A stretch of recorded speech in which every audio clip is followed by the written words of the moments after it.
Selamat sore. Oke, masih semangat ya sore ini ya. Selamat datang di Jakarta Urban Mobility Festival 2025 yang diselenggarakan oleh ITDP Indonesia bekerja sama dengan UK Pact dan Kedutaan Besar Inggris dengan media partner The Jakarta Post dan Kata Data Green, kolaborator Jakarta Good Guide, Bike to Work Indonesia, Breathe Jakarta, Forum Diskusi Transportasi Jakarta, Stravenus, Greenpeace Indonesia, Bijak Memantau, Kota Kita, Silang.id, Dinas Perhubungan DKI Jakarta, Transjakarta, dan MRT Jakarta. Dan sore hari ini kita akan mengikuti Community Panel Introduction of CMCC dan juga SIMA yang akan dipandu langsung oleh moderator kita. Boleh kita kasih tepuk tangan untuk Delia, silakan. Oke, terima kasih Mas Farid. Halo, selamat siang teman-teman semua. Udah pada makan belum ya? Belum ya? Oh ya udah. Ya udah nanti beli sendiri. Aku sih cuma nanya doang sebenarnya, begitu. Oke, semuanya selamat datang hari ini di Community Panel Talk Show Introduction of CMC dan SEAMA gitu ya. Jadi hari ini selama mungkin kurang lebih 1,5 jam ke depan kita akan ngobrol dengan komunitas-komunitas nih. Di sini ada beberapa perwakilan dari teman-teman yang sudah bergabung di CMC dan CMC SEA gitu. Nah, hari ini kita nanti bakalan ngobrol dengan sebenarnya nanti akan ada satu perwakilan dari KOPK, Koalisi Pejalan Kaki yang akan hadir bareng sama dan duduk sama kita ngobrol-ngobrol hari ini. Tapi sebelum ada dari teman-teman KOPK mungkin aku akan memperkenalkan terlebih dahulu ya. Di sini ada siapa aja gitu biar nanti juga pas ngobrol tahu namanya dan bisa akrab gitu. Yang pertama ada Kak Dava selaku apa nih? Nggak tahu selaku apa ya. Pokoknya intinya Kak Dava adalah perwakilan dari Transport for Jakarta gitu. Halo semua. Nah, setelah Kak Dava ada Kak Prima juga. Kak Prima ini dari Bicara Udara gitu ya Kak. Kayak bisa ngobrol atau sapa audiensnya dulu kali Kak. Halo semuanya, selamat siang menjelang sore. Oke, nah yang ketiga itu ada Kak Reka. Kak Reka dari Enter Nusantara ya. Halo semuanya, saya Reka dari Enter Nusantara. Oke, nah yang terakhir ini ada, sebenarnya masih ada Om Alfred. Om Alfred ini dari KOPK, Koalisi Pejalan Kaki, tapi nanti dia akan bergabung soon, masih di jalan gitu katanya ya. Dan last one nih ada Mas Abi ya. Oke, selamat sore. Ini sore apa siang sih? Oh ya OTW lah ya, OTW sore gitu. Oke, mungkin setelah kenalan kita tadi, ini aku akan coba untuk ngajak ngobrol. Nih kita ngobrolnya santai aja ya Kak, seperti biasa yang udah kita briefing tadi. Kita cuma cacicu atau yeping aja gitu. Nah, ini CMC SEA gitu ya, Clean, apa sih CMC itu kepanjangannya? Clean Mobility Collective Southeast Asia. Oke. Jadi sebenarnya mungkin aku mau coba tanya dulu karena tadi Kak Dava nih ya yang udah jawab sengaja buat mancing aja gitu. Nah sebenarnya sebelum kita ngobrolin soal CMCCA itu ya dari Dava nih, karena termasuk salah satu community yang join dan yang join sama CMC. Nah, bisa nggak sih ceritain dulu community lo tuh atau dari FDTJ dan Transport for Jakarta ini sebenarnya niche dari komunitasnya tuh ngapain dan seperti apa? Oke, halo teman-teman semua. Buat yang belum kenal FDTJ, Forum Diskusi Transportasi Jakarta atau nama lainnya Transport for Jakarta. Sebenarnya kami itu komunitas yang sudah berdiri sejak 2014 untuk mengadvokasikan aksesibilitas transportasi umum yang lebih baik, khususnya melalui penyediaan peta integrasi layanan transportasi umum, serta juga papan-papan petunjuk, signage atau wayfinding yang bisa teman-teman lihat di stasiun-stasiun kereta, halte-halte bis yang ada di Jakarta, dan juga di kawasan-kawasan simpul integrasi transportasi umum gitu. Jadi sebenarnya kita memang dari awal tuh secara swadaya ya, bikin peta, terus kemudian merancang signage yang kita sebarkan ataupun kita tempel secara swadaya di tempat-tempat strategis di Jakarta.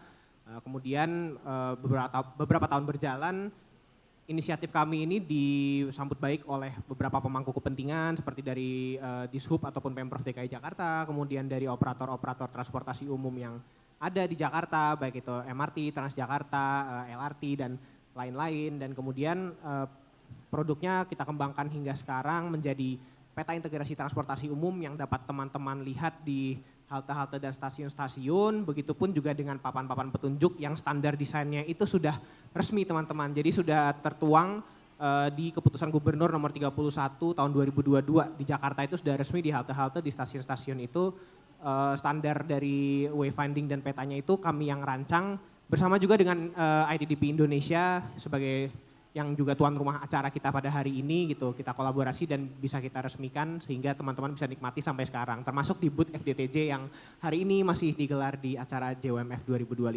ini.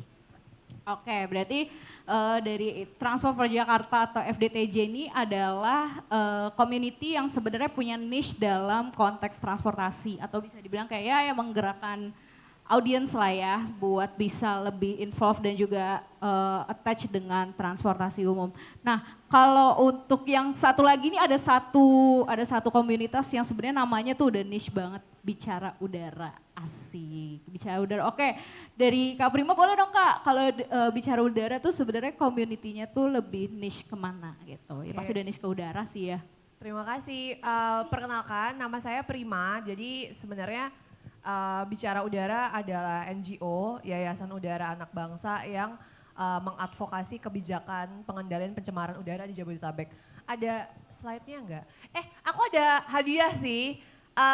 Satu orang yang sudah follow Instagram Bicara Udara sebelum mendengar Bicara Udara atau sebelum melihat Bicara Udara di sini, kecuali teman-teman CMCC harus di-highlight. Masa belum ada yang follow Instagram Bicara Udara sebelum acara hari ini? Aduh, aku sedih. Oke, jadi mungkin itulah penyebabnya ya, karena maksudku aku aku tidak lahir dan besar di Jakarta. Jadi pada saat aku pindah ke Jakarta, aku pindah dari Bali ke Jakarta. Jadi aku sangat merasakan dampak kesehatan. Dan suatu hari aku ikut walking tour bersama Jakarta Good Guide. Wah, cocok banget ya Prima bisa masuk nih ke GBK. Dan di GBK itu ada SPKU, Stasiun Pemantau Kualitas Udara. Dan aku ingat di situ tidak ada, di antara kami semua tidak ada yang bisa baca indeks kualitas udara gitu. Nah waktu itu juga aku belum bekerja di Bicara Udara, dan setelah bekerja di Bicara Udara aku baru sadar one of the main reasons kenapa kita nggak banyak ngebahas polusi udara, dan polusi udara masalahnya nggak selesai-selesai karena kita nggak tahu bagaimana mendefinisikan indeks kualitas udara yang memang sedang berpolusi atau sedang baik. Dikira kalau hujan terus kemudian langitnya biru itu langsung oh ya udaranya lagi bersih, tapi ternyata enggak gitu. Ini kalau gitu pertanyaannya yang lain aja deh biar door prize-nya kepake daripada aku bawa pulang. Ada yang sudah punya aplikasi indeks kualitas udara? Belum ada juga? Ya. Oh ada. Apa aplikasinya? Oke, nanti aku kasih ya. Itu aja sih buat perkenalannya. Sebenarnya ada slide-nya. Tapi nanti mungkin kita bisa bahas nanti aja. Oke, baik. Oke, thank you Kak Prima. Kalau dari teman-teman Enter, boleh diperkenalkan terlebih dahulu ke audiens? Oke, halo semuanya. Jadi perkenalkan lagi, nama saya Reka, saya dari Enter Nusantara. Enter itu sebenarnya adalah singkatan energi terbarukan untuk Nusantara. Jadi fokusnya kita ngobrolin gerakan anak muda yang fokus di krisis iklim dan transisi energi di Indonesia. Nah isinya itu anak-anaknya anak-anak muda semua, dan kita sangat fokus terhadap lingkungan yang ada di urban maupun rural di Indonesia. Kita percaya bahwa gerakan krisis iklim ini harus dimulai dari sekarang, dan kita juga nggak ngomong-ngomong doang soal krisis iklim nih, tapi kita juga punya solusi, yaitu kita beberapa kali punya proyek untuk implementasi energi terbarukan di beberapa daerah yang sudah terdampak krisis iklim. Fokus kita sebenarnya di CMCC tahun lalu kita mulai fokus di transportasi publik juga di Bandung. Jadi mungkin kalau di Jakarta ada expertnya teman-teman FDTJ dan Bicara Udara, tapi sama kayak Kak Prima juga berangkat dari concern pribadi bahwa sebenarnya kalau teman-teman sering banget ke Bandung, itu kayak kita ngerasa pasti something different gitu. Udah macet banget dan Bandung tuh nggak punya transportasi publik. Dia punya bis, tapi ya bis ala kadarnya aja gitu. Jadi tahun lalu kita mulai fokus untuk memulai gerakan transportasi publik juga di Bandung dan kampanye soal krisis iklim di Bandung. Itu dulu aja paling Kak. Oke, baik. Tadi mungkin udah denger nih ya beberapa paparan tentang latar belakang dari community-nya seperti apa. Nah, tapi masih dari Kak Reka nih Kak. Sebenarnya tadi bergabung dari CMC itu udah dari kapan? Kayaknya dari tahun lalu ya Kak, barengan Oke. sama Kak Dava juga. Oh gitu, barengan. Oke, jadi sebenarnya udah gabung. Kalau dari Bicara Udara udah dari tahun lalu? Sama tahun lalu juga.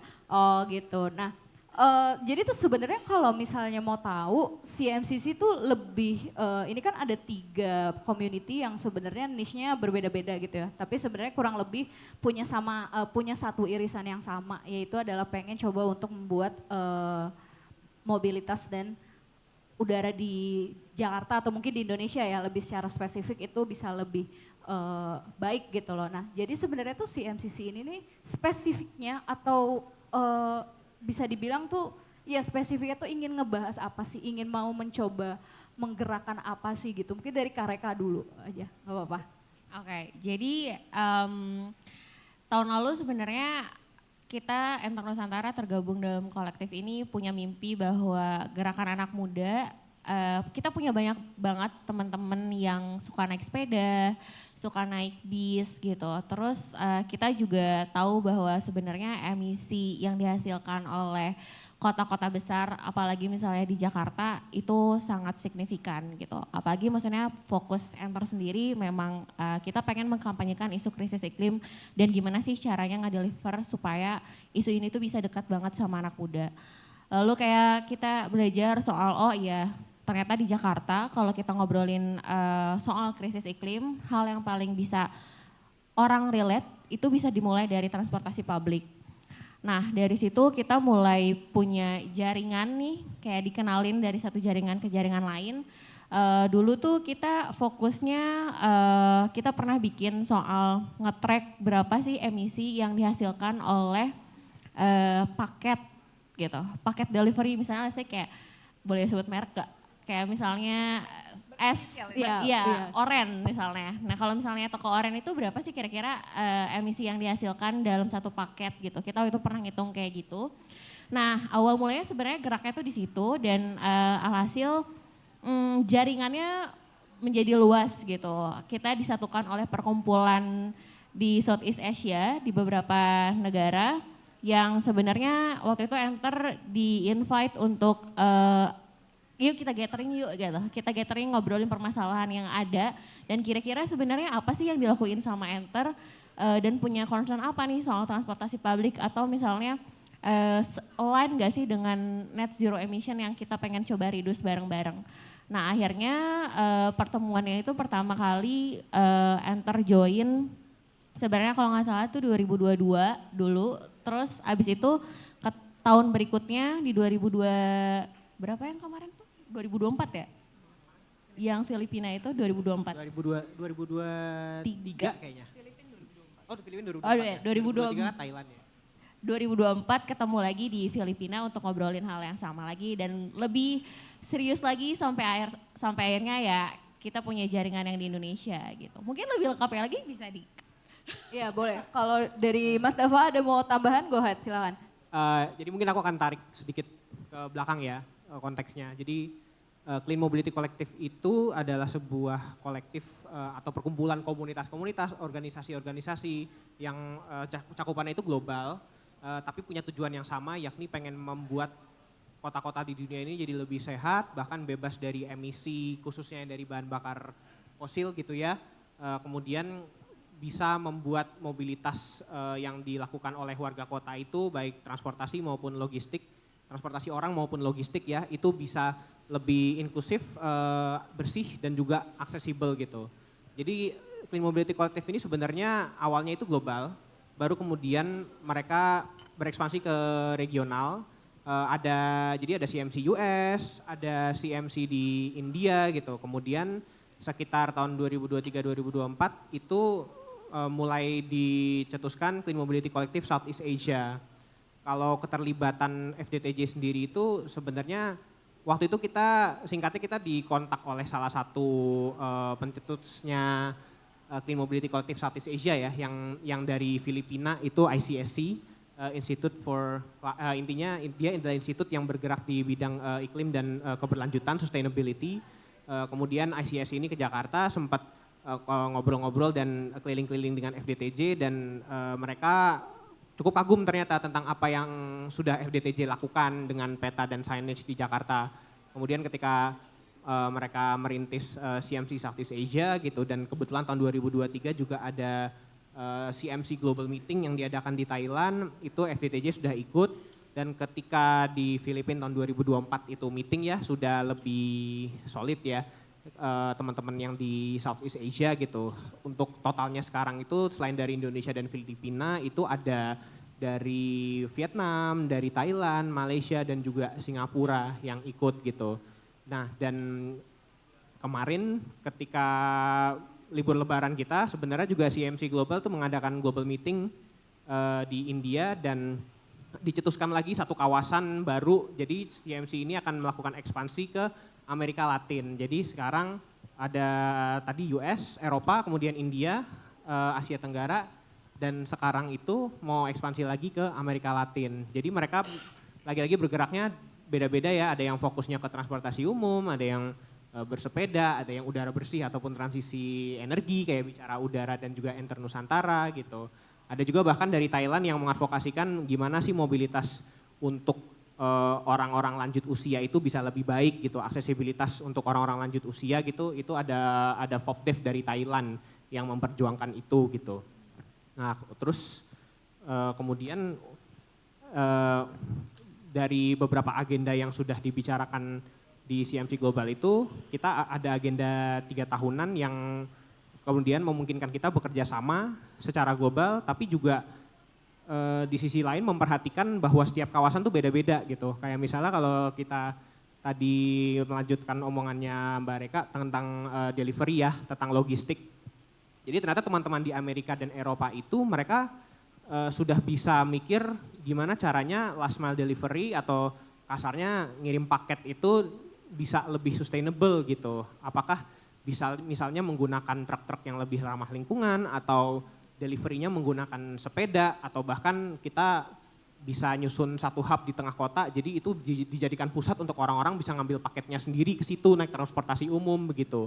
Nah ternyata mereka udah bisa mikir sampai ke sana, sementara di Indonesia sendiri mungkin teman-teman juga beberapa kali lihat masih ada banyak isu ketika kita bicara tentang last mile delivery atau pengantaran barang-barang gitu, baik itu dari kondisi kerja yang masih kurang layak, beban kerja yang masih kurang oke maupun upahnya gitu, sehingga untuk Asia Tenggara mungkin masih agak jauh kalau kita bicara last mile delivery hingga ke mengganti truk listrik segala macam gitu. Jadi setiap kawasan ini isunya partikular gitu. Kalau negara-negara lain udah bisa mikir A, belum tentu di Asia Tenggara bisa mikir B, terutama karena di Asia Tenggara itu isu-isunya masih sangat beragam gitu dan ada banyak budaya-budaya lokal yang tentu kalau kita mau ngomong transisi energi dan sebagainya itu harus diperhatikan.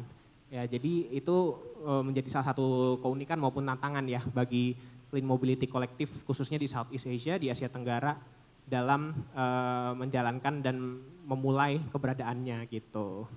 Oke baik, ini sebelum kita lanjut, ternyata dari teman-teman KOPK tuh udah datang, ada Om Alfred ya, Om Alfred mungkin bisa langsung maju ke depan, iya nanti duduk di sebelah Mbak Reka. Kita tepuk tangannya dulu teman-teman.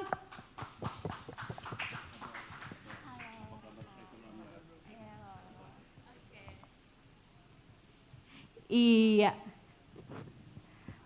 Oke Om, tadi teman-teman tuh sebenarnya udah pada kenalan. Jadi mungkin aku mau ngajak atau mau ngasih tahu Om Alfred mungkin bisa ngobrol dan kenalan dulu sama audiens gitu karena baru datang. Dan sebenarnya teman-teman udah pada kenalan, jadi katanya dari KOPK diwakili dari Om Alfred mungkin bisa kenalan dan kasih tahu sebenarnya latar belakang komunitas dari KOPK tuh apa, sama kayak kenapa sih tertarik untuk join bareng sama CMC gitu.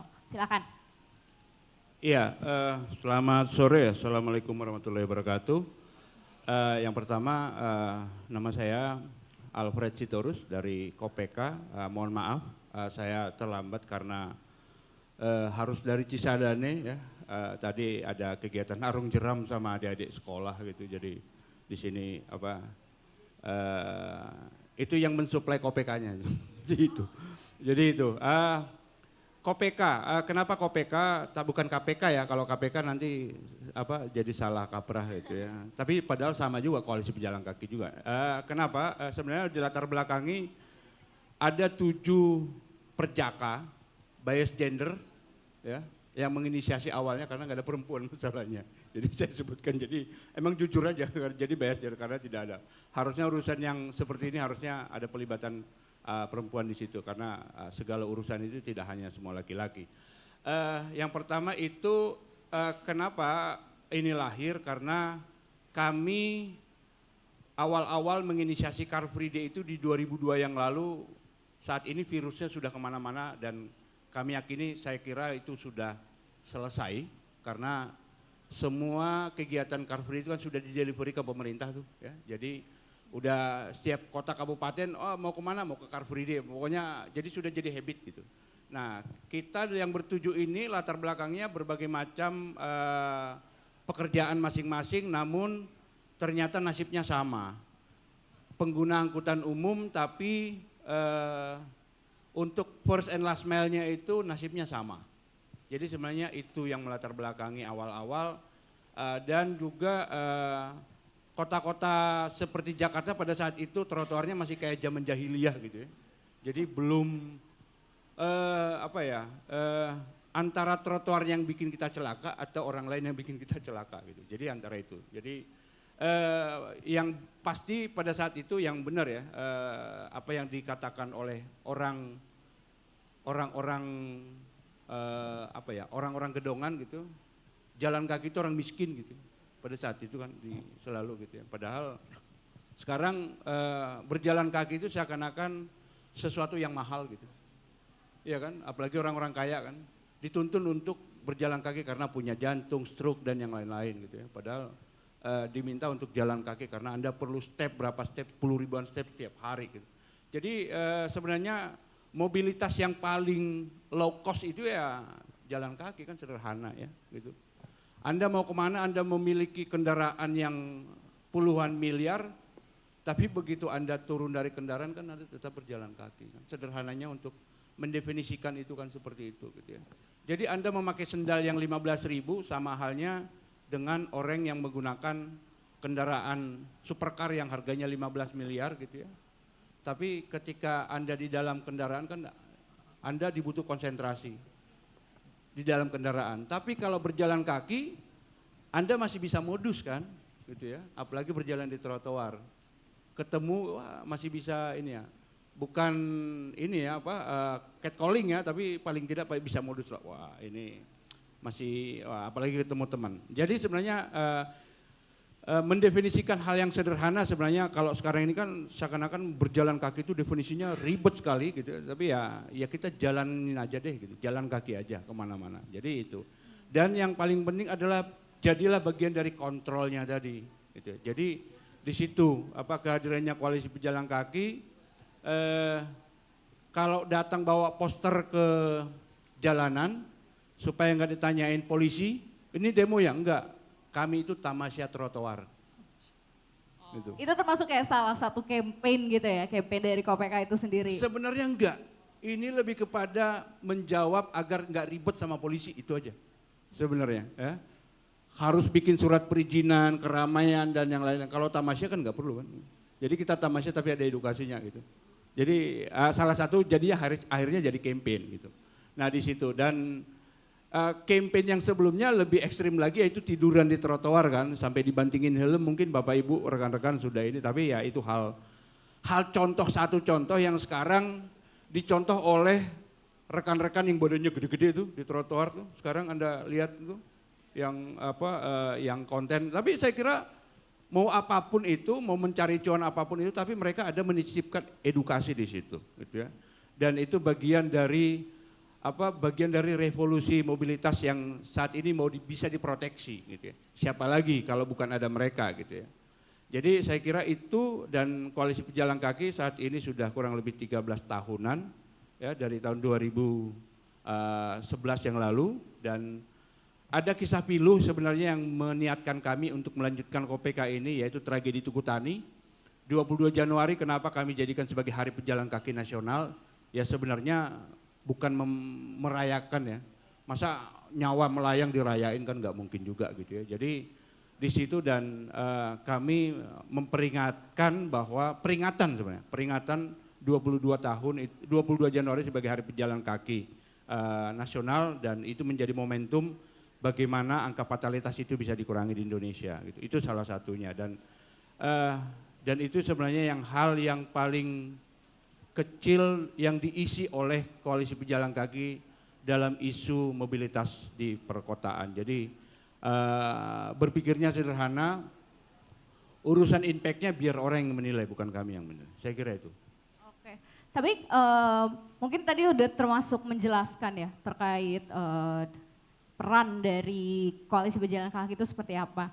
Karena di sini sebenarnya kita juga pengen ngasih, selain ada community yang punya impact dan yang bergabung di dalam CMC-SEA ini, mungkin aku mau tanya sedikit terkait impact atau mungkin sebenarnya kegiatan activity dari teman-teman KPK yang join sama CMC-SEA ini nih, mulai bergabungnya kapan, terus abis itu kira-kira selama bergabung sama CMC-SEA ini udah melakukan banyak activity apa gitu, mungkin setelah bergabung gitu, Om Alfred.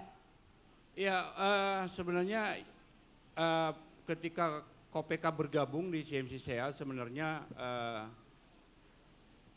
ini sebenarnya lebih kepada kolaborasi semuanya ya. Kita mencoba menghimpun sebenarnya kekuatan yang selama ini kan apa yang lu kerjakan ya lu kerjain aja kan gitu ya. Jadi ya kita sekarang ini ya ayo dong gitu ya, kolaborasi tapi bisa enggak gitu ya. Jadi di situ sebenarnya kekuatan yang coba dibangun gitu ya. Namun teman-teman saya kira dari KPK sampai saat ini hanya bisa ya hal yang paling dasar basic ya. Kalau ditanya siapa sih anggotanya koalisi pejalan kaki gitu ya, dan ya sebenarnya akan larinya ke CMC-SEA tadi ya, lebih kepada bagaimana KPK itu membantu lewat aplikasinya, aplikasi koalisi pejalan kaki. Warga dari Sabang sampai Merauke, dari Miangas sampai Pulau Rote itu kurang lebihnya mengadu. Karena apa? Selama ini mereka mengadu ke laman pemerintah melalui akun media sosialnya gitu ya. Ada yang ditanggapi, ada yang tidak ditanggapi, dan ada yang sama sekali tidak ditanggapi. Gitu. Jadi KPK ini sebenarnya bukan tempat curhat sebenarnya oleh warganya, tapi ini kan sebenarnya ada snowball yang selama ini ya yang sudah diubun-ubun oleh masyarakat buat jalan kaki saja fasilitasnya nggak ada gitu ya. Jadi itu yang sebenarnya bergabungnya KPK di kolaborasinya CMC-SEA gitu ya, dan kita mengambil short kecil di situ agar bisa menggambarkan kondisi existing yang ada di perkotaan itu seperti apa sih trotoarnya gitu ya, seperti apa sih tempat duduk yang ada di kawasan taman-tamannya, seperti apa sih kondisi JPO yang sampai saat ini selalu KPK itu bilang wah ini JPO-nya kayak serotol mustaqim gitu ya, nanjak gitu ya, bahkan lebih sering orang melihat bahwa JPO itu sebagai ajang tempat mencari cuan gitu. Karena apa? Karena di situ tempat iklan gede-gede, padahal fasilitas JPO-nya malah nggak dibangun kan gitu, layanannya nggak dibangun sama sekali. Tapi tidak ada kan bahwa salah satu fasilitas yang paling murah dibangun yaitu zebra cross, seakan-akan itu tidak menjadi prioritas karena memang tidak akan mendatangkan cuan bagi APBD-nya. Jadi itu kami hanya sekecil itu untuk bagian dari CMC-SEA ini tadi, dan kami berharap dari KPK itu bisa dan setahu saya ada kompetisinya yang lagi dibangun ya. Yes, nanti ya? kita akan coba Seingat ngobrol saya, di gitu ya. akhir Di acara. akhir ya saya lihat itu scrolling beberapa kali, wah ini menarik, tapi saya sih melihatnya jangan terlalu banyak kaum milenialsnya yang ikut, tapi kaum kolonialnya yang ikut. Karena apa? Mereka sudah punya histori panjang kan di trotoar itu gitu ya. Dan mereka mengetahui sebenarnya perubahan itu. Kalau yang Gen Z ini kan mereka udah di tengah-tengah menikmatinya gitu. Tapi perlu juga gitu bagian dari edukasi. Tapi kaum kolonial ini juga harusnya bisa bagian dari itu. Oke, Terima kasih. baik. Terima kasih Om Alfred. Such a nice pemaparan. Aku senang banget kebetulan dengar pemaparannya. Mungkin ternyata sebenarnya teman CMC saya ini juga punya impact gitu ya, punya impact dari masing-masing community yang ternyata bisa menggerakkan. Mungkin tidak perlu fokus untuk keluar dari Southeast Asia karena memang konteksnya ini adalah di Indonesia sendiri gitu ya. At least paling tidak mencoba untuk menggerakkan terlebih dahulu yang ada di dalam internal seperti apa, mencoba meneliti atau menganalisa apa aja yang kira-kira perlu diperbaiki, perlu kurang lebih ya diperbaiki dan juga bisa untuk membuat semuanya tuh jadi lebih baik dan juga sesuai dengan harapan masing-masing gitu ya. Nah, di sini tuh sebenarnya kayak ada impostor guys. Ada Mas Abi di sini. Mas Abi ini bisa dibilang agak impostor karena di sini ada teman-teman dari community CMC. Tapi Mas Abi ini sebenarnya konten kreator. Konten kreator apa video kreator Mas bisa dibilang? Yang penting bukan distributor lah.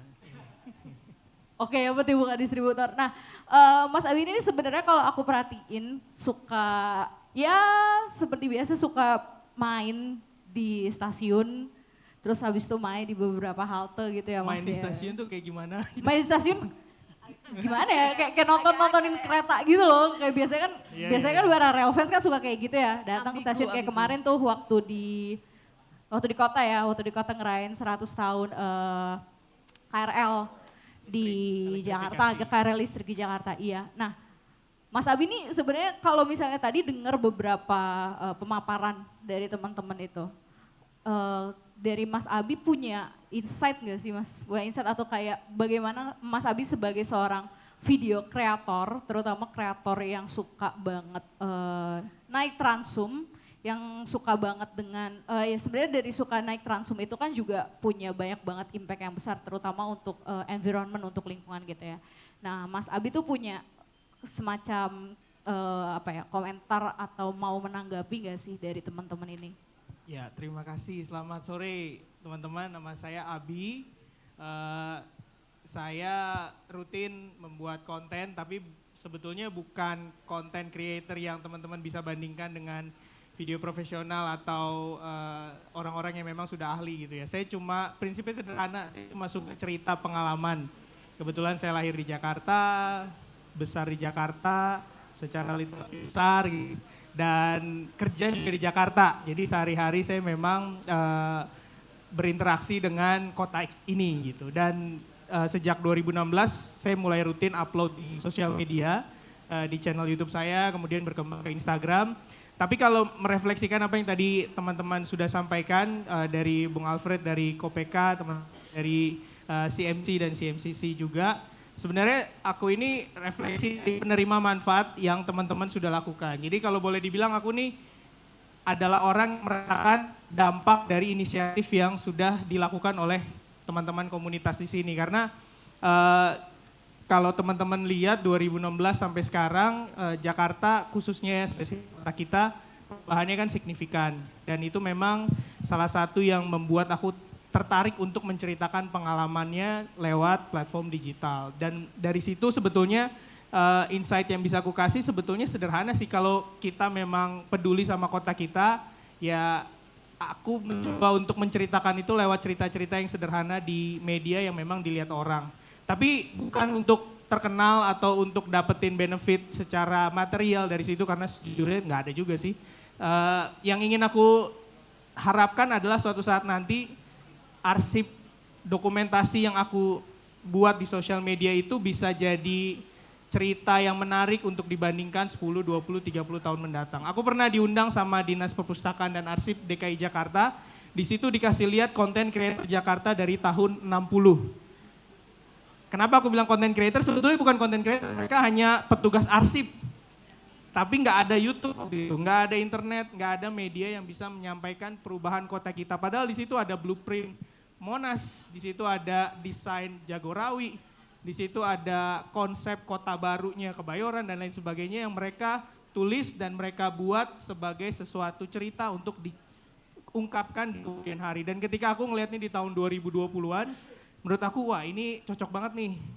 Inisiatif yang teman-teman lakukan di sini kalau tidak diceritakan secara menarik di platform yang akan dilihat generasi mendatang, kita akan sulit melihat ke belakang tuh kita dulu kayak gimana sih. Kita jadi take it for granted aja gitu. Terutama teman-teman yang mungkin ngelihatnya udah kayak sekarang. Di kondisi bangsa yang mudah lupa ini sih. Kita kadang-kadang kayak ngerasa kita dapetin manfaatnya tapi kita nggak ngeliat dulunya tuh parah banget gitu. Bang Alfred ya aku naik kereta dari tahun 2004 waktu kuliah. Jadi ngerasain dulu dipalak di kereta. Dulu kereta pintunya nggak bisa ketutup.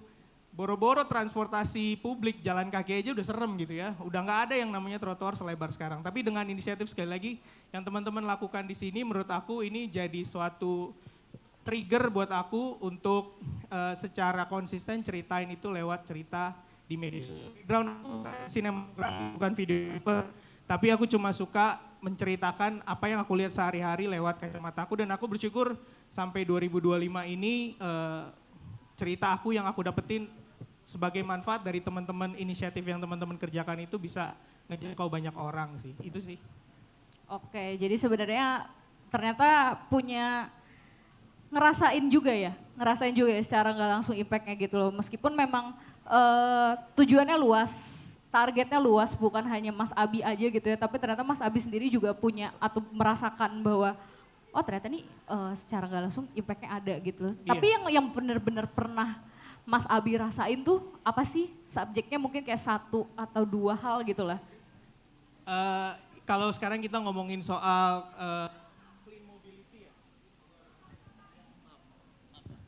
clean mobility, baterainya habis bang. Kalau ngomongin clean mobility yang pasti aku nggak malu naik transportasi publik ya. Dulu tuh kayaknya kalau ke kantor aku pertama kali kerja 2008, ke kantor naik kereta tuh harus ganti baju di kantor karena basah. Mungkin sekarang masih ada, tapi paling enggak kita udah ngerasa bahwa naik transportasi publik bukan lagi soal gengsi dan bukan lagi soal punya uang atau enggak. Justru aku miris juga ya ketika teman-teman punya uang, punya kerja, tapi apa harapan pertama beli mobil gitu. Harusnya kan beli rumah atau investasi yang lain. Tapi itu yang aku rasain berubah sih, transportasi publik itu membuat aku ngerasa ini sesuatu yang bisa aku banggain dan aku pamerin. Perubahannya sedrastis itu. Iya ya, karena mungkin tadi juga terbantu dengan experience yang udah dilakukan sejak lama ya. Ya tadi dibilang katanya dari 2004 Ya. udah naik kereta KRL ekonomi yang pintu yang nggak bisa ketutup itu. Atau yang mungkin bisa naik di atas atau naik di pintu ya kan. Tapi cuma ya itu memang sebenarnya termasuk salah satu perubahan atau dinamika yang benar-benar kerasa sih. Aku pun juga sama kan kayak gitu. Jadi ya oke, aku merasa relate gitu dengan kayak cerita yang Mas Abi sampaikan. Nah, karena tadi ngomongin soal Transum yang hampir bisa dibilang dinamikanya melejit gitu ya.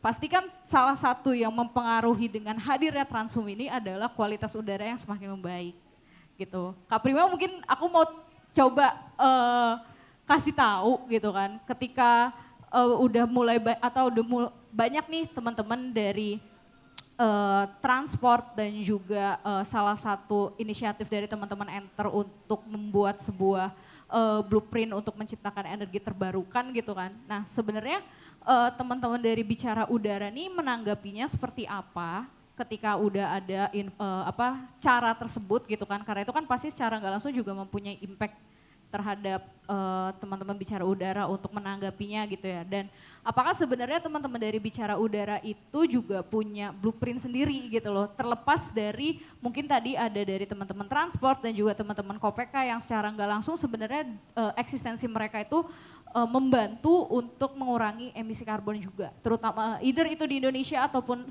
fokus di Jakarta. Silakan Kak Prima. Oke, jadi aku mau cerita sedikit. Tahun lalu Bicara Udara diundang ikut gatheringnya CMCC di Filipina. Dan pada saat itu tanggal 7 September, which is International Day of Clean Air for Blue Skies, itu salah satu lebarannya Bicara Udara. Karena melihat dari tahun 2020 di mana Bicara Udara mulai bikin petisi, itu 7 September adalah salah satu waktu di mana polusi udara di Jakarta lagi buruk-buruknya. Dan ini bulan April, kebetulan kita masih hujan, nanti kalau udah masuk musim kemarau biasanya memang indeks kualitas udara tuh buruk, juga ditandai dengan semakin banyaknya kasus ISPA, batuk pilek dan sebagainya. Nah, ada banyak hal yang aku pelajari di CMCC dan salah satunya itu ternyata berkaca pada pengalamanku pribadi kehilangan handphone di salah satu transportasi umum. Ya, sebagai campaigner Bicara Udara, it hurts me so much. Tapi sebenarnya ada banyak klaster di CMCC dan klasternya aku itu di klaster clean air, karena yang aku lihat dari pertemuan CMCC itu adalah sebenarnya perbandingan gitu antara Jakarta, Bangkok, terus kemudian ada kota-kota lain seperti Hanoi yang perwakilan dari Vietnam, dia itu punya concern di kota ramah anak gitu. Dan kebetulan Bicara Udara punya buku bercerita untuk menceritakan tentang polusi udara ke anak-anak. Jadi kita tuh mau punya best practice dari kota-kota lain, komunitas dan organisasi lain di negara lain tuh mereka udah diterima atau belum. Salah satu yang sekarang lagi kami obrolin sama teman-teman di 350 Filipina, mereka baru aja merilis sebuah art installation. Jadi bubble itu menandakan kalau dia tuh ceritanya si bubble ini menandakan kalau orang tua ingin anaknya ada di bubble itu. Jadi karena udara di luar bubble itu sangat berpolusi, maka gimana kalau kita membayangkan kita live in the bubble to protect us gitu. Nah, sebenarnya ada di sini aku jadi juga berefleksi, sayangnya kota dengan transportasi publik yang terintegrasi itu cuma Jakarta. Jadi aku dulu tinggal di Surabaya, Jogja, Bali. Ya harus punya kendaraan pribadi gitu ya Mas Abi. Nah, sementara aku ternyata di Jakarta tidak pernah berpikir untuk bahkan menggunakan motorku. Karena aku privilege enough keluar kos langsung ada Transjakarta sampai depan kantor. Jadi dan itu benar-benar ternyata di satu sisi ada banyak trayeknya, tapi di sisi lain ternyata itu kemewahan yang belum dirasakan oleh banyak orang. Nah, mungkin ini cerita sedikit tentang apa yang juga Bicara Udara lakukan. Kita ada Duta Udara Bersih, ini tahun keempat. Di tahun 2022-2023 kami mahasiswa dan salah satu submission yang masuk ke Biru Voices adalah betapa mahasiswa ini bingung karena kalau naik KRL, naik transportasi publik itu ya that's the only way nyampe ke stasiun dengan murah meriah, tapi nggak selalu ada trayeknya, jamnya juga nggak selalu ada dan nggak selalu aman gitu. Kemudian kalau yang 2024-2025 kami expand sama Young Parents, Young Mom, Young Dad, terus kemudian ada pegiat transportasi publik yang sekarang mengadvokasi juga di Antar Nusantara, itu salah satu Duta Udara Bersih. Jadi sebenarnya di jaring ini udah ada impact-nya udah kemana-mana banget gitu. Mungkin itu sih yang bisa aku sampaikan. Oke, baik. Nah, sebelum kita lanjut ke Seama ya, sebelum kita ngobrol ke Seama, mungkin aku juga mau tanya, selama dari Dava dulu kali ya, dari teman-teman FDTJ. Sebenarnya tuh selama kalau misalnya ditanya ketika join CMCC, itu tuh punya nggak sih atensi utama yang benar-benar pengen banget lo sampaikan gitu loh kepada publik gitu kan, atau ya mungkin bisa dibilang semacam campaign ya, semacam campaign atau gerakan yang mungkin mau FDTJ sampaikan ke publik setelah bergabung sama CMCC gitu. Ya, sebenarnya kalau yang bisa dibilang menggema ke negara-negara lain dan juga teman-teman komunitas lain dalam lingkup CMC Asia Tenggara maupun CMC Global itu adalah semangat bermobilitas aktif khususnya dengan transportasi umum. Karena kan ketika transportasi umum ini sudah bagus gitu, sudah bisa dimanfaatkan, impact-nya atau dampaknya tuh banyak ke teman-teman mobilitas aktif yang lain, pejalan kaki, pesepeda gitu, bahkan teman-teman disabilitas yang bermobilitasnya harus menggunakan alat-alat mobilitas khusus seperti kursi roda gitu. Nah, yang pengen kita bawa tuh adalah bahwa dengan menggunakan transportasi umum, kita bisa mendorong kota kita itu memiliki kualitas mobilitas dan juga belakangan kualitas hidup yang lebih baik gitu, termasuk untuk teman-teman yang termarginalkan gitu. Dan juga ketika kita mau menggunakan transportasi umum, itu kita bisa membuat diri kita mengenal kota-kota kita dengan lebih baik gitu.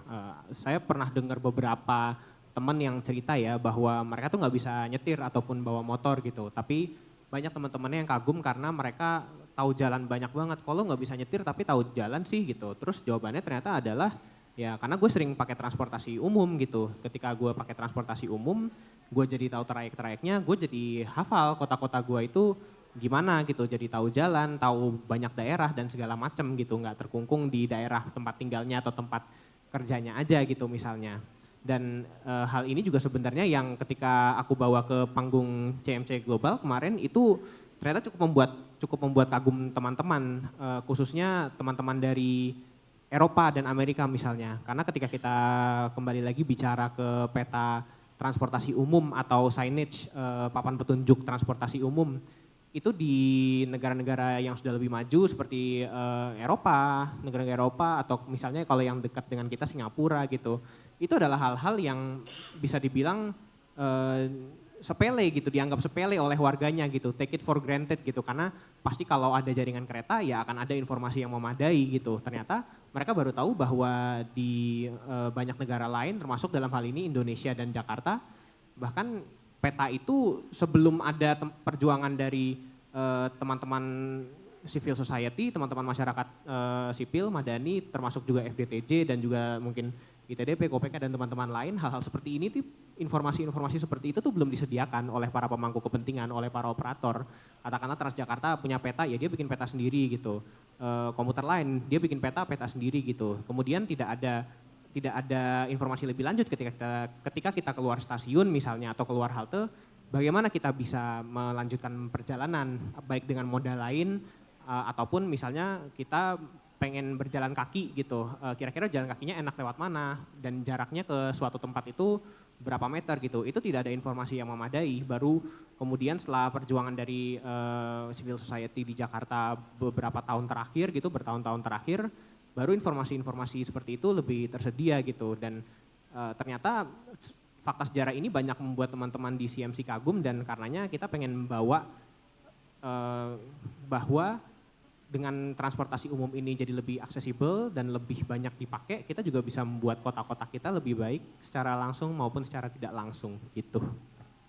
Oke, sebenarnya berarti intinya adalah lebih ingin mengajak audiens dan sebenarnya itu adalah lebih tepatnya bukan kayak semacam atensi atau semangat ke depan yang akan dilakukan dalam kurun waktu tertentu aja, tapi justru malah itu sebenarnya semakin akan terus dibangun gitu loh semangat yang jangka panjang gitu betul, ya. Betul, semangat jangka panjang yang bakalan menjadi salah satu semangat juga untuk dari FDTJ ataupun dari CMC untuk bisa lebih attach dan juga ngebantu bermobilitas gitu ya, sama seperti tujuan dari CMCC juga. Iya, jadi juga selain FDTJ itu ngepasin dirinya dengan apa yang dibawa CMC maupun berkolaborasi dengan apa hal-hal lain yang dibawa oleh teman-teman anggota yang lain, kita juga ternyata bisa menginspirasi gitu. Banyak teman-teman di luar yang khususnya kemarin di India ketika ketemu beberapa teman dari member CMC yang dari India itu, mereka pengen membawa hal serupa ke kota-kota mereka gitu. Jadi banyak kota yang ternyata situasinya sama kayak Jakarta, transportasi umumnya ada nih gitu dan operatornya ada beberapa, tapi kemudian tidak ada integrasi informasi yang baik gitu, sehingga mereka pengen niru apa yang dilakukan FDTJ di kota-kota mereka masing-masing gitu. Jadi secara baik hal-hal yang tangible atau berbentuk atau yang tidak berbentuk itu banyak sekali yang bisa dibawa dan menginspirasi teman-teman di luar sana gitu. Oke. Nah, mungkin aku mau tanya juga sama Kak Reka gitu ya. Masih dengan pertanyaan yang sama sih Kak, kayak kalau dari paparan Kak Reka, dari informasi Kak Reka yang tadi disampaikan, sebenarnya Enter tuh juga bisa dibilang lebih luas gitu ya. kayak cakupannya dari transportasi iya dan juga informasi konten-konten mengenai energi terbarukan yang ada di Indonesia, caranya seperti apa itu kan juga disampaikan di Instagram sebenarnya. Nah, tapi kalau dari teman-teman Enter sendiri punya sama nggak sih punya atensi khusus gitu yang diharapkan ini bisa jadi salah satu program yang sustain gitu, program yang bisa dilanjutkan bahkan ya belum tahu sampai kapannya tapi diharapkan dengan atensi program atau atensi ini tuh kita bisa menggerakkan ide dan gerakan tersebut. Silakan Kak. Oke, jadi sebenarnya ini juga aku sangat terinspirasi dengan apa yang teman-teman FDTJ lakukan gitu ya. Aku bukan orang Jakarta, jadi aku lahir dan besar di Bandung. Waktu aku masuk mulai di Enter dan mostly anak-anak muda semuanya, jadi Enter itu organisasi yang paling muda dan paling tuanya tuh paling 27 tahunan gitu. Jadi isinya emang benar-benar yang masih kuliah dan orang-orang yang memang pengen buat perubahan gitu.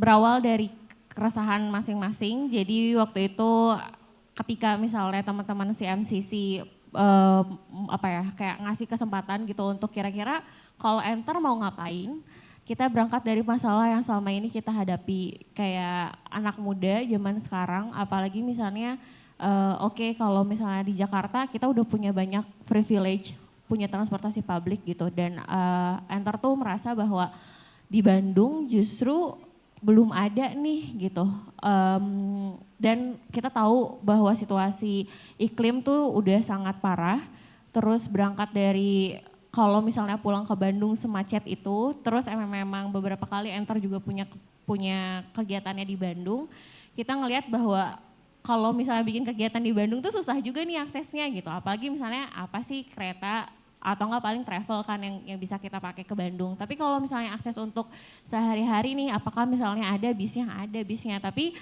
hanya itu aja gitu. Dulu waktu di SMP, di SMA saya pakai angkot. Dan itu pun dari udah nyampe tuh pasti kita harus jalan kaki lagi gitu kan ke rumah kita masing-masing atau ke sekolah kita gitu. Jarang ada angkot yang berhenti di depan sekolah kita. Dan teman-teman Enter merasa bahwa ini menjadi salah satu peluang yang cukup besar karena kita tahu kita pengennya apa sebenarnya. Dan kita tahu potensi apa yang bisa kita miliki, yaitu anak-anak muda ini senangnya ngapain ya kira-kira gitu. Jadi waktu mengangkat semangat kolektif, kita berusaha untuk mengangkat semangat kolektif yang ada di Bandung gitu. Kita pengen sebenarnya memulai api-api kecil di beberapa kota gitu dan mungkin Bandung adalah salah satu tujuan yang kita pengen coba nyalakan apinya gitu. Dimulai dari kita pengen tahu dulu sebenarnya waktu itu kira-kira anak Bandung ini gimana sih pendapatnya soal transportasi publik. Terus apakah misalnya berdampak itu buat anak muda untuk naik transportasi publik dan kira-kira pemerintahnya tuh ada nggak sih aware sama transportasi publik. Ketika kampanye berjalan selama hampir 1 tahun, kita bikin satu movement waktu itu from root to roots. Jadi kita merasa bahwa ayo deh kita turun ke jalan dan menyuarakan bahwa kita semua butuh transportasi publik dan ternyata banyak yang ikutan dan banyak juga anak-anak muda di beberapa komunitas industri kreatif yang ikutan juga gitu barengan sama gerakan kita. Jadi kita pengen banget sebenarnya meneruskan semangat kolektif yang ada dengan potensi anak muda yang kita miliki dan jaringan yang sekarang kita coba perluas. Apalagi misalnya anak muda sekarang kan banyak ya banyak potensinya gitu kalau misalnya kayak semua bisa diupload di sosial media gitu dan menurut kita informasi itu jadi hal yang sangat penting. Aku ngelihat waktu pas ke Jakarta transportasi publiknya tuh bagus banget, bahkan aku yang misalnya waktu naik Transjakarta aja kayak bingung kan habis dari sini kemana ya, terus udah ada kan sign-nya tuh mau kemana tuh udah ada gitu, tapi kayak waktu aku balik ke Bandung gak ada yang kayak gitu di Bandung gitu. So waktu pas pulang ke Bandung itu jadi salah satu refleksi juga dan aku merasa bahwa kesempatan yang dibuka sama CMC dan ini sangat berkaitan dengan apa yang selama ini Enter lakukan gitu. Enter pengen banget mengkampanyekan krisis iklim dan semua anak muda bisa ngobrolin soal krisis iklim dan transportasi publik bisa jadi salah satu gerbang untuk ngobrolin hal itu untuk anak muda di Bandung gitu sih Kak. Oke.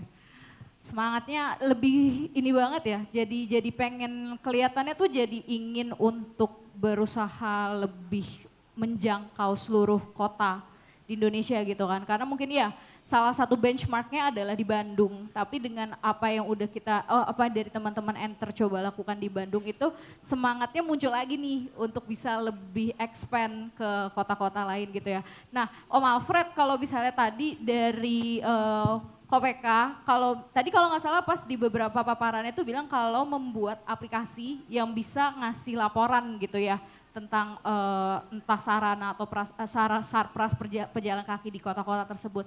Nah sebenarnya dari aplikasi itu tuh bisa ini nggak sih Om, bisa ngasih apa ya, ibaratnya dari teman-teman Kopeka tuh bisa dapat sebuah report tentang kondisinya seperti apa, dan itu apakah juga salah satu atensi yang ingin Kopeka lakukan gitu ya. Dan ketika bisa dibilang apa, aplikasi itu jadi sebuah alat untuk mendapatkan informasi, nah ke depannya caranya itu bisa apakah sebenarnya ini menjadi salah satu apa ya, report biar teman-teman Kopeka ini bisa menjadi ibaratnya jembatan, either itu untuk government, either itu untuk dari teman-teman Kopeka sendiri sebagai evaluasi, biar para pejalan kaki ini, atau mungkin nggak usah para pejalan, ya spesifik para pejalan kaki yang bermobilitas di kota-kota tersebut tuh bisa jadi lebih nyaman gitu Om, bisa jadi lebih aman juga lebih tepatnya.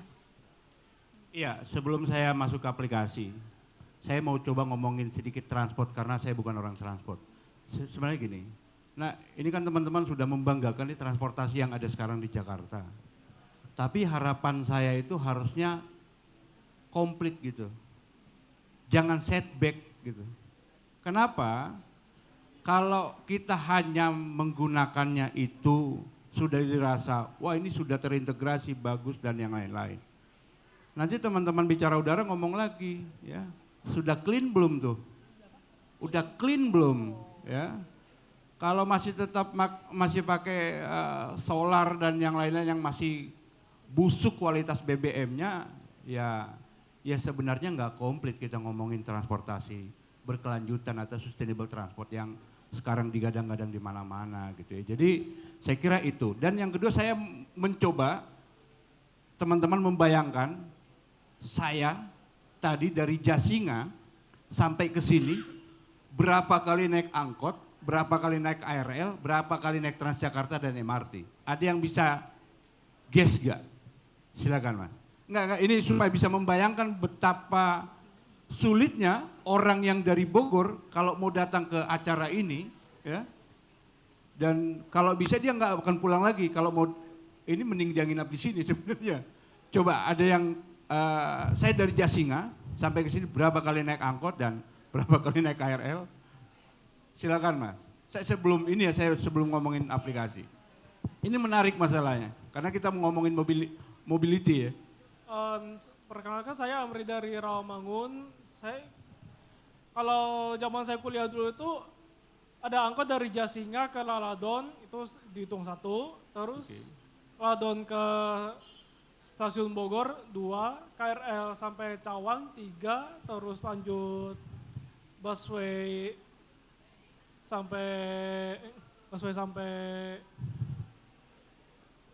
Trans TV 4, terus lanjut busway sampai Blok M 5, kayaknya 5 langkah itu. Iya, tepat, tapi saya akan tambahkan. Yang direct tadi belum abang angkotnya bilang, Pak penumpangnya cuma 1, naik yang itu aja ya. Gitu. Kebayang kan, ya, saya hari ini naik angkot 4 kali, menuju sampai stasiun Bogor saja 4 kali. Ya. Baru sampai stasiun Bogor. Turun di stasiun Tanjung Barat, naik D22, turun di Fatmawati, baru ke sini. Itu kebayang kan betapa umur saya habis di jalanan kan, gitu, untuk sampai ke sini gitu ya. Jadi saya kira kita warga Jakarta, warga Bodetabek yang ada di sini, bukan Jakarta coret gitu ya, sudah sangat manja dengan integrasinya. Saya kira kita syukuri itu ya, karena kita dimudahkan dengan itu, tapi masih yang ada di Bogor dekat Lebak sana pun itu sangat sulit untuk mengakses datang ke Jakarta. Jadi itu yang mau saya minta ke teman-teman untuk bisa membayangkan itu gitu ya, karena saya alami barusan menuju ke sini gitu ya. Nah itu satu hal. Dan dua hal mengenai aplikasi sebenarnya sederhana. Saya ngomongin lagi dari Jasinga. Sudah 4 foto yang saya upload masuk ke aplikasinya Kopeka. Karena itu Kabupaten Bogor gitu ya.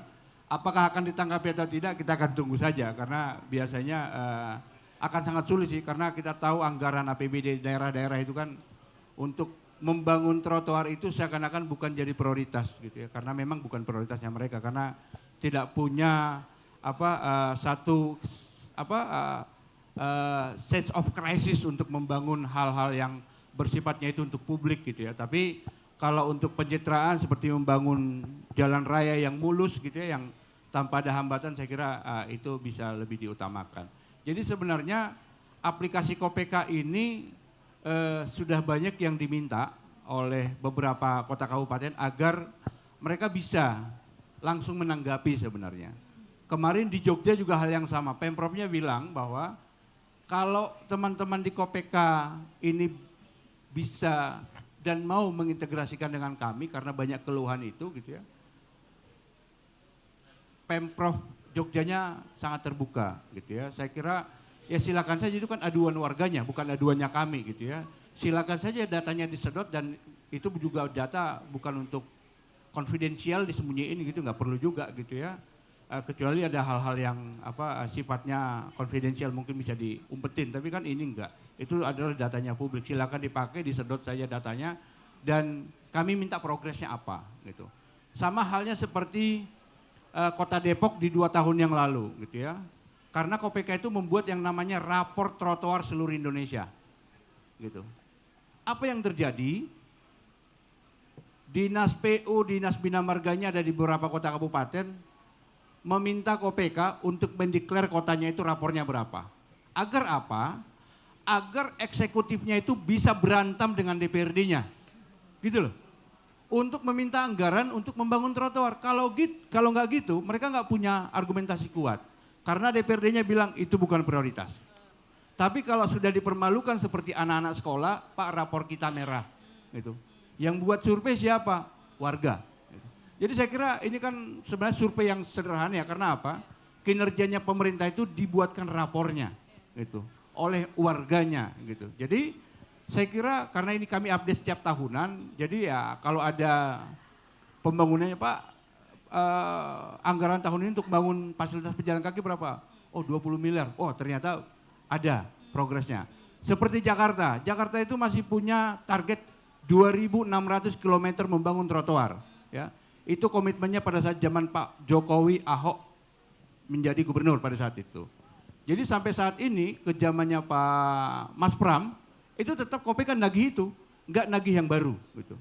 Kita tagih aja gitu ya. Karena dari 2.600 itu baru kurang lebih 600 kilo yang baru dibangun, berarti masih ada utang membangun itu 2.000 km lagi agar perebutan ruang publik seperti yang sebelumnya terjadi tapi dikemas dengan agama lah dan yang lain, akhirnya apa? Kalah kan perebutan ruang publik itu Mas Yasin ya.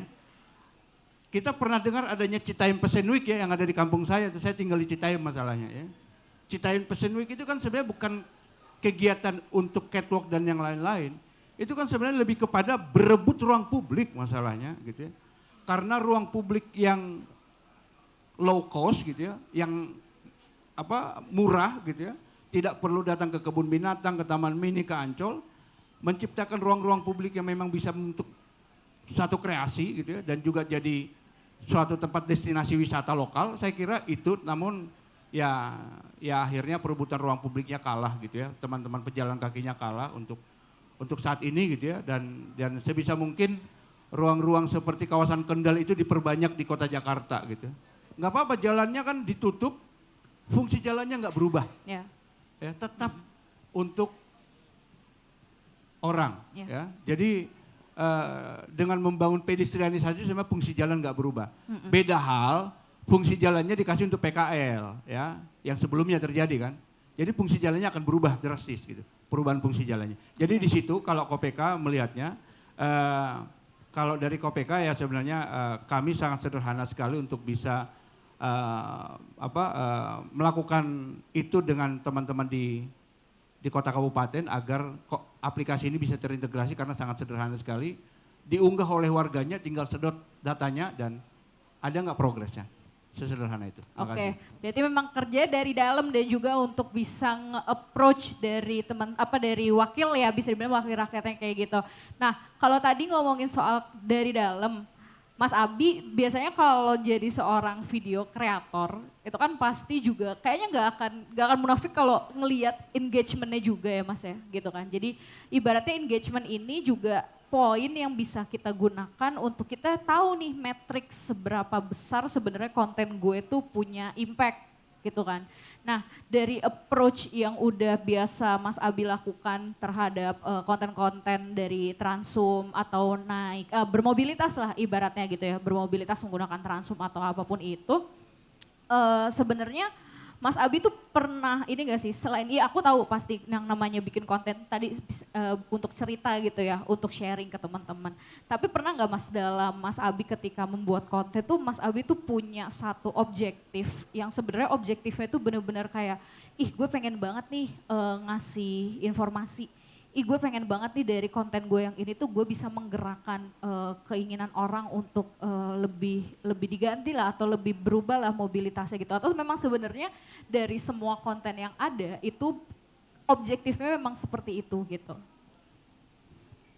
Kalau aku boleh refleksi ya, sejak 2016 waktu itu masa-masa bikin konten tuh sangat menyenangkan karena nggak ada nuansa politik. Sejak 2017 sampai 2019 kemarin nuansa politiknya kental banget sehingga aku nggak bisa bedain ini sebenarnya dia bikin konten untuk ceritain kota atau mau jatuhin seseorang atau ngangkat seseorang.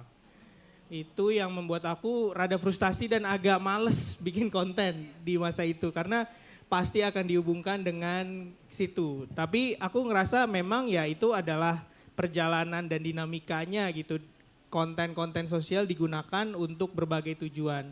Nah kalau pertanyaan tersebut ditanyakan sekarang, menurut aku objektifnya adalah ketika sekarang kita ngelihat kota kita udah kayak begini, maka sayang banget kalau kita nggak jadi bagian dari perubahan itu. Sekecil apapun lah, misalnya kita bikin story di Instagram atau bikin postingan di media sosial kita tentang hal yang baru tapi nggak harus selalu baik gitu, nggak selalu bagus.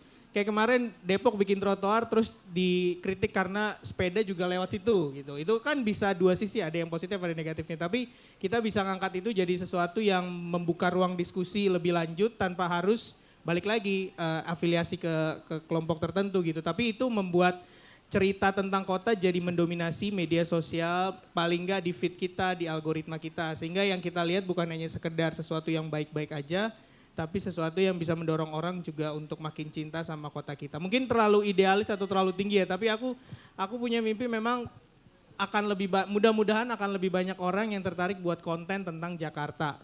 Tapi buat konten yang betul-betul merefleksikan pengalaman dia, bukan cuma sekedar ingin bilang Jakarta sekarang bagus loh. Memang dulu Jakarta nggak bagus juga, tapi belum semaju transportasinya kayak sekarang. Tapi Jakarta juga bukan Tamrin Sudirman aja ya, Jakarta itu kan luas ya. Kadang-kadang kita benchmarknya Jakarta Tamrin Sudirman doang gitu, padahal sebenarnya ada 2000 km trotoar lagi yang perlu dibangun dan itu punya sisi yang menarik untuk diceritain. Tapi menurut aku sekarang balik lagi, aku adalah pengguna mapnya teman-teman Transport for Jakarta karena itu sangat membantu aku untuk ngelihat integrasi antar transportasi publik. Tapi itu kalah dengan konten-konten yang terlalu gampang jadi viral gitu. Itu harus di-boost, itu harus dibicarain terus, jangan berhenti hanya di forum-forum seperti ini, tapi kita kemas supaya itu jadi cerita yang menjangkau lebih banyak orang bahwa kalau mau keliling Jakarta nggak usah ribet lagi, sekarang udah ada petanya, udah terintegrasi Google Maps dan lain sebagainya. Itu menurut aku harus jadi cerita yang kita sama sih kemasannya karena makin banyak komunitas harusnya makin banyak inisiatif, makin banyak komunitas harusnya makin buat cerita tentang Jakarta jadi lebih mudah diakses orang sih. Iya, aku setuju sih karena kayaknya impact kayak gitu pun juga tetap harus digaungkan ya. Maksudnya dari Mas Abi pun juga tetap harus punya banyak banget cerita, experience aja lah sebenarnya. Iya. Semua sebenarnya berangkat dari experience Bener. aja nggak sih? Dengan experience-nya ada, kita bisa dapetin niche dan juga bisa dapetin konten yang mau kita jadikan konsumsi publik. Nah, Itu tuh seperti apa? satu tips, semua kreator itu punya pangsa pasarnya masing-masing. Jadi jangan pernah betul. takut kehilangan audiens atau teman-teman ngira kok video saya nggak pernah ada yang nonton atau nggak ada yang lihat, nggak ada yang likes. Akan ada masanya di mana kita ketemu audiens kita dan audiens kita itulah yang akan loyal lihat konten-konten kita. Oke, itu hashtag tips FYP guys, lumayan. Daripada pakai hashtag sekarang kayak udah gak kepake, jadi yang penting niche-nya aja, kayak gitu. Nah, tadi sebenarnya ngomongin soal konten, kebetulan banget CMC sini juga lagi ngadain sebuah kompetisi ya, kompetisi namanya SEAMA. SEAMA ini adalah singkatan dari Southeast Asia Mobility Awards. Ini sebenarnya kompetisi video cerita gitu, teman-teman. Kalau misalnya teman-teman lagi bermobilitas di kota mana aja, sebenarnya bisa kabupaten juga nggak apa-apa nggak sih? Kayak, Ya, kayak daerah urban lah. daerah-daerah urban gitu ya. Nah, teman-teman di sini juga bisa bikin video atau bikin konten apapun lah gitu kan, bikin video dengan 2 kategori. Yang pertama ada public transport commuter friendly city dan yang kedua adalah bicycle friendly. Nah, teman-teman mungkin nanti ada paparan, ada bumpernya nggak ya? Ada ya? Oke, mungkin bisa di play dulu aja bumpernya, nggak apa-apa Mas?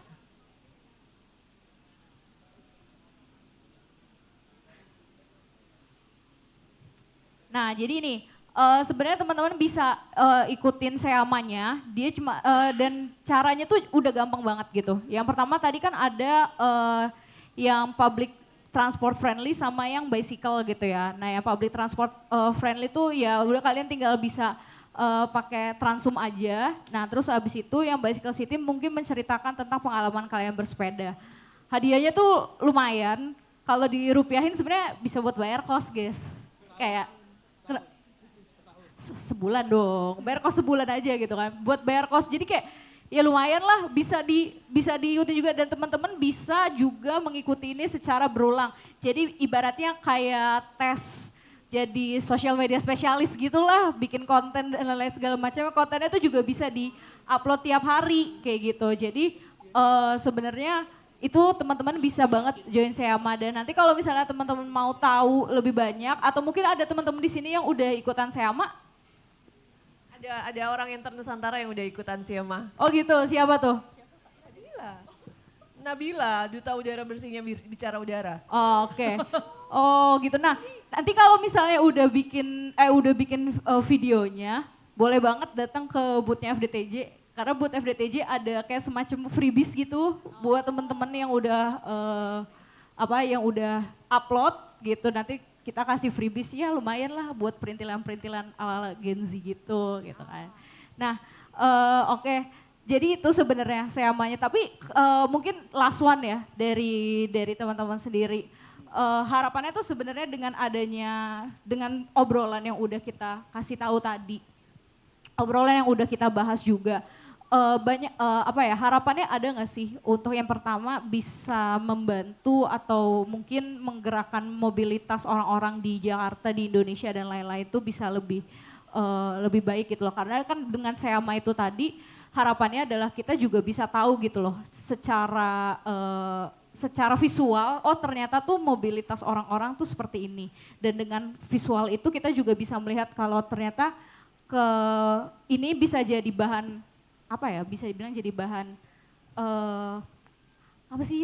evaluasi ya, bahan evaluasi gitu ya untuk kita tahu ternyata ininya seperti ini gitu. Nah, dari teman-teman sendiri punya harapan nggak dari CMC sama SEAMA ini untuk bermobilitas itu seperti apa gitu? Mungkin dari Kak Reka dulu silakan.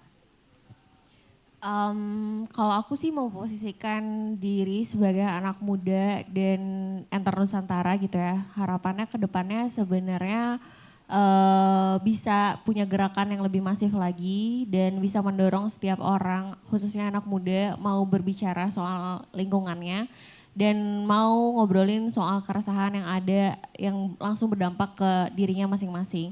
Let's say misalnya setiap orang memakai transportasi publik dimanapun gitu kan, apalagi misalnya di Jakarta. Dan start from now mungkin bisa belajar lebih kayak kalau misalnya nggak pakai transportasi publik kira-kira apa sih dampaknya gitu. Apalagi mungkin banyak banget sebenarnya anak-anak muda di Jakarta yang udah aware sama polusi udara gitu.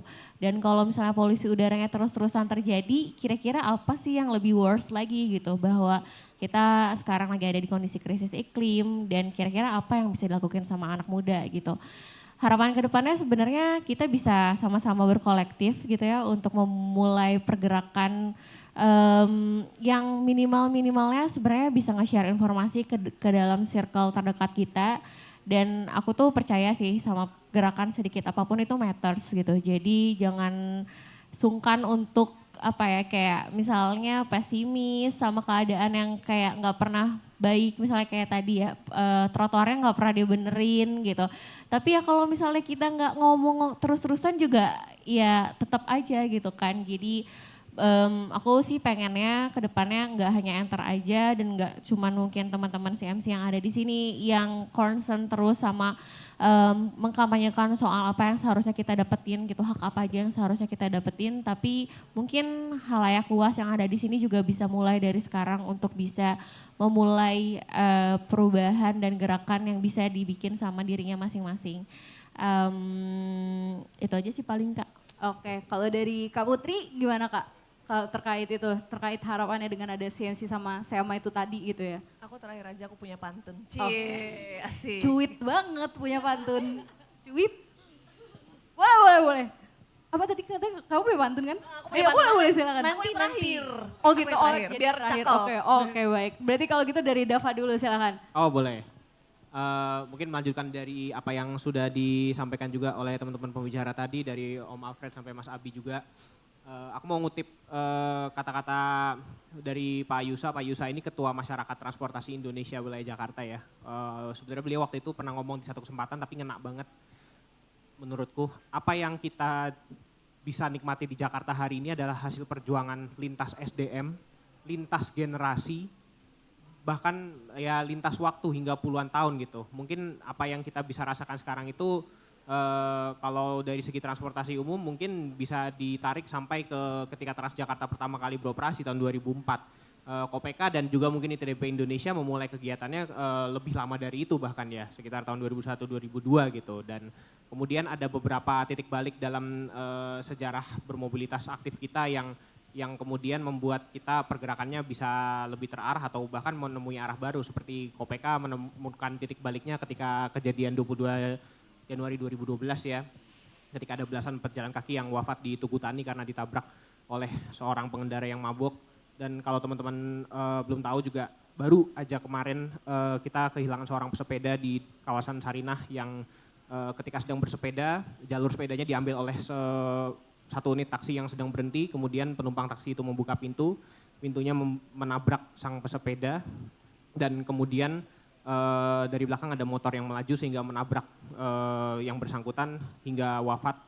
Jadi sejarah untuk perjuangan kita ini masih panjang gitu. Tidak hanya orang-orang yang berjuang, tapi bahkan orang-orang yang juga menjadi martir itu banyak sekali gitu untuk kemudian kita bisa sampai di titik sekarang ini di Jakarta. Dan kemudian karenanya ya teman-teman kalau memang punya keresahan dalam bidang masing-masing ya silakan aja menyuarakan itu gitu dan cari wadahnya untuk bergabung. Kalau memang keresahan teman-teman di transportasi umum ya bisa berjuang transportasi umum gitu. Kalau memang teman-teman lebih concern ke udara bersih ataupun ke transisi energi juga sudah ada platformnya di Bicara Udara dan Internusantara. Teman-teman yang bersepeda ada Bike to Work misalnya, pejalan kaki ada KOPK dan lain-lain gitu. Dan sehingga dengan kita punya gerakan yang berbeda-beda ini, perjuangan kita seperti yang Om Alfred singgung tadi bisa lebih holistik gitu. Jangan sampai transportasi umum bagus tapi kemudian trotoarnya jelek ataupun polusi udaranya masih sangat riskan gitu. Sehingga kota kita masih bisa belum dibilang benar-benar nyaman gitu. Dan juga tadi yang dibilang Mas Abi, Kalau kata orang tuh, orang suka bilang Indonesia cuma Jawa gitu. Nah kemudian kita yang di Jawa bilang, oh Jawa cuma Jakarta. Kita yang di Jakarta bilang, Jakarta cuma Jakarta Pusat dan Selatan. Jakarta Pusat dan Selatan kayaknya cuma Sudirman, Tamrin, sampai Blok M gitu. Padahal enggak, bahkan di Jakarta gimana kita harus mikir gitu, teman-teman di Marunda, Cengkareng atau Jagakarsa misalnya, gimana caranya bisa menikmati fasilitas yang sama gitu, yang nikmat. Seperti halnya teman-teman yang tinggal di pusat-pusat kota seperti contohnya mungkin Rawamangun hingga Sudirman hingga Karet gitu ya. Jangan sampai kemudian ada teman-teman yang tertinggal, kita maju ya kita harus maju bareng-bareng. Salah satunya makanya ada platform Southeast Asia Mobility Awards ini, teman-teman bisa bercerita pengalaman mobilitasnya, suka dukanya, keluh kesahnya gitu dari video. Sederhana aja, suarakan pengalamannya, ceritakan pengalamannya sederhana melalui konten video. Dan mungkin satu kata kuncinya adalah jangan rimoan kalau ada yang salah, kita punya hak untuk menyuarakan itu. Gitu ya, oke thank you. Nah kalau dari Mas Abi, closing statement-nya gimana Mas? Udah diambil semua kayaknya tadi. Dua aja, yang pertama jangan komplain kalau nggak berani bertindak. Jadi kalau cuma komplain doang itu nggak akan nyelesain masalah. Kalau rutinitas kita membuat kita ngerasa kita kayak nggak ngerasa dapetin manfaat apa-apa dari kota ini, ya udah kita bikin sesuatu. Entah kita suarakan usulan kita atau kita masuk ke aplikasi yang sekarang udah banyak banget untuk laporin segala macam hal itu, dan bisa jadi konten juga sih itu sebenarnya. Dan yang kedua ya kurangin scrolling, start posting lah. Mantap. Tuh guys, jangan FYP doang, bikin FYP juga tuh dari Seama itu lumayan nggak kan? Gitu. Nah Om Alfred, last one, coba singkat aja Om. Harapan ya. Betul. Harapan saya kita tetap cemas dan resah. Kalau tanpa itu berarti kita sudah apatis kan. Oke. Di situ kuncinya. Jadi kalau bicara, karena gini, kita tidak akan pernah berhenti bermobilitas. Exactly kan? Jadi harapan saya adalah kita tetap cemas dan resah. Karena sekeliling kita belum tentu senyaman orang yang ada di dalam kendaraan pribadi yang nyaman. Gitu ya. Mereka juga resah, kalau ada yang nabrak tetap resah juga kan. Gitu. Jadi keresahan itu tetap kita pakai, dan saya berharap teman-teman dimanapun bermobilitas tetap resah, tetap cemas gitu ya, karena perwujudannya itu adalah bagaimana mobilitas itu bukan sesuatu yang eksklusif, tapi yang inklusif. Kuncinya di situ. Oke, thank you so much. Oke, Kak Putri, pantunnya udah ditunggu-tunggu. Silahkan. Cakep. Ya jangan lupa cakepnya ya. Oke. Jadi untuk closing statementnya, aku tadi mau bilang aku setuju banget sama Mas Abi. Dan sebenarnya kalau kata Dava, kita punya hak untuk menyuarakan, sebenarnya kita punya kewajiban untuk menyuarakan. Karena dan Duta Udara Bersih, Bureau Voices-nya Bicara Udara itu ternyata punya banyak perspektif. Jadi bukan hanya tentang transportasi publik, bukan hanya tentang taman, bukan hanya tentang anak sakit, tapi ada juga yang misalnya bikin kontennya itu tentang BBM bersih gitu. Jadi banyak teman, banyak support system yang ternyata kita tuh bisa menyuarakan hal yang sama, yaitu kualitas udara yang lebih baik gitu. Jadi sebenarnya salah satu syaratnya untuk daftar udara bersih itu, daftar Duta Udara itu juga bikin reels. Jadi bisa dilihat aja Instagramnya Bicara Udara, bisa bareng bikinnya sama submission untuk SIMA. Mungkin itu closing statementnya. Pantunnya tentang kualitas udara. Pergi ke taman pada Sabtu pagi. Cakep. Menyambut matahari dengan gembira. Cakep. Cek kualitas udara, lakukan setiap hari. Agar hidup lebih sehat, lebih bahagia. Mantap. Oke, tepuk tangan semuanya. Nah oke, mungkin itu sesi diskusi kita pada hari ini. Karena kebetulan prompternya udah nyuruh closing statement. Mungkin aku langsung serahkan acaranya ke Mas Farid. Mas Farid silakan. Terima kasih. Boleh kita kasih tepuk tangan untuk moderator kita Kak Delia dan semua narasumber kita. Dengan demikian berarti sesi diskusinya sudah selesai. Nah sebelum kita tutup saya ingin mengundang dari FDTJ untuk bisa memberikan Mas Yasin langsung silakan untuk bisa memberikan souvenir dari FDTJ kepada para narasumber yang sudah memimpin diskusi kita dan ngobrol-ngobrol kita, silahkan. Pertama mau dikasih kepada siapa? Ya, kepada teman-teman narasumber mungkin bisa agak sedikit lebih maju nanti kalau misalnya pada saat memberikan souvenir supaya bisa diabadikan, bisa difoto. Ya, silakan Mas Yasin. Mulai dari siapa? Alfred, oke silakan. Ya, biar difoto.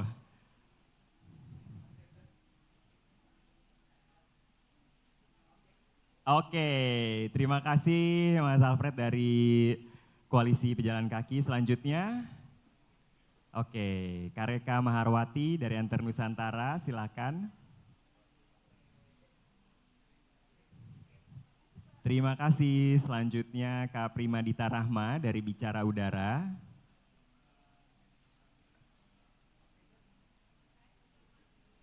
Oke, selanjutnya adalah Mas Abi ya, silakan. Oke, sekarang kita akan berfoto bersama para narasumber. Oh Mas Dafa nggak usah, karena sama-sama dari FDTJ. Iya. Udah banyak soalnya, dia tinggal ngambil. Teman-teman para narasumber boleh agak sedikit maju, dengan Kak Delia juga, biar kita berfoto bersama, silakan. Mas Yasin mau ikut, boleh, silakan.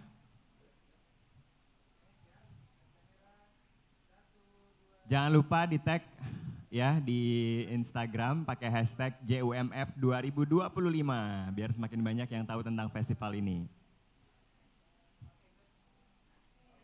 Baik, terima kasih kepada seluruh para narasumber dan juga Kak Delia selaku moderator. Kami ingin mengingatkan bahwa nanti pada pukul 4.30 sore kita akan ada sesi diskusi lagi. Sesi diskusi terakhir dari Jakarta Urban Mobility Festival 2025 dengan tema Rebut Kembali Ruang di Kota. Ini seru sekali nih diskusi kita terakhir ya. Terima kasih semuanya. Kami juga ingin menginformasikan kepada Bapak Ibu yang sedang menunggu untuk membuat kartu layanan gratis. Kami informasikan mohon maaf sekali tapi kartu layanan gratis yang langsung cetak hari ini kuotanya sudah habis. Sekali lagi mohon maaf sekali kartu layanan gratis yang langsung cetak hari ini kuotanya sudah habis. Tapi Bapak Ibu masih bisa mendaftar untuk mendapatkan kartu gratis yang bisa diambil antara di kantor Transjakarta di Cawang atau halte CSW.